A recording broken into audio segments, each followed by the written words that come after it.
2 മുട്ട ഞാൻ പൊട്ടിച്ചെടുത്തിട്ടുണ്ട്. പൊടി പൊടിയായി അരിഞ്ഞ സവോളയും പച്ചമുളകും ആവശ്യത്തിന് ഉപ്പും ചേർത്ത് ഇളക്കി മാറ്റിവെക്കാം.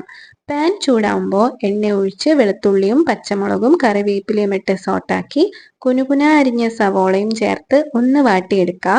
മുളക് പൊടിയും മഞ്ഞൾപ്പൊടിയും കുരുമുളക് പൊടിയും ഗരം മസാലയും ചേർത്ത് പച്ചമണം മാറുന്നവരെ ഇളക്കി കൊടുത്തിട്ട് കുറച്ച് ഉപ്പും കൂടെ ചേർത്ത് പാനിൽ നല്ല ഭംഗിയിലൊന്ന് അറേഞ്ച് ചെയ്ത് വെക്കാം. ഇതിലേക്കാണ് നമ്മുടെ മുട്ട മിക്സ് ഒഴിച്ചു കൊടുക്കേണ്ടത്. ഒരു സൈഡ് കുക്കായാൽ മറിച്ചിടണം. മറിച്ചിടുമ്പോൾ പൊട്ടിപ്പോവാൻ ചാൻസ് കൂടുതലായതുകൊണ്ട് ഞാൻ ഇതിനൊരു പ്ലേറ്റിലേക്ക് മാറ്റി. ഇനി ഈ പ്ലേറ്റ് പാനിന്റെ മുകളിൽ വെച്ച് ഒന്ന് കമിഴ്ത്തി കൊടുത്താൽ ഓംലെറ്റ് പൊട്ടിപ്പോവാതെ തന്നെ കിട്ടും. ഇനി രണ്ടാമത്തെ സൈഡ് വേവുമ്പോഴേക്കും ചായപ്പൊടിയിലേക്ക് തിളച്ച വെള്ളവും പഞ്ചസാരയും ഇട്ട് അങ്ങോട്ടും ഇങ്ങോട്ടും ഒന്ന് ആറ്റിയെടുത്തു കഴിഞ്ഞാൽ ഹോട്ട് ആൻഡ് ടേസ്റ്റി കട്ടൻ ചായ റെഡിയായി. ഇനി ഓംലെറ്റ് എന്തായി നോക്കാം.